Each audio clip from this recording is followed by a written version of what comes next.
દિયોદરમાં high voltage drama બાદ આખરે પ્રમુખ ઉપપ્રમુખની વરણી બહુમતી સભ્યો સાથે કોંગ્રેસે પ્રમુખ અને ઉપપ્રમુખ પદે કરી નિયુક્તિ પ્રતાપભાઈ વાઘેલા બન્યા પ્રમુખ તો પાનાબેન ચાવડાની ઉપપ્રમુખ પદે વરણી।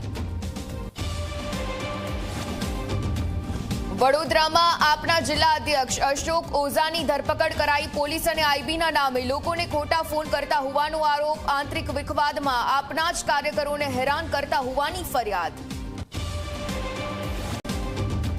રાજકોટમાં યોજાનાર ધીરેન્દ્ર શાસ્ત્રીના કાર્યક્રમને લઈને વધુ એક વ્યક્તિ મેદાને। અમદાવાદના પિયુષ જાદુગરે બાબાને ફેંક્યો પડકાર। કહ્યું, બાબા ગરમ સળિયો પકડે તો $101 આપવાની જાહેરાત।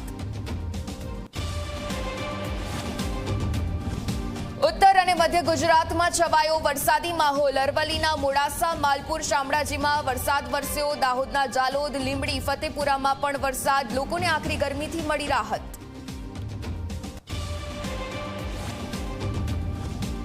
આ તરફ દ્વારકાના દરિયામાં જોરદાર કરંટ। દરિયાકાંઠે 8 થી 10 ફૂટ ઊંચા મોજા ઉછળ્યા। ભારે પવન સાથે દરિયામાં કરંટ જોવા મળતા પ્રવાસીઓને પડી મોજ।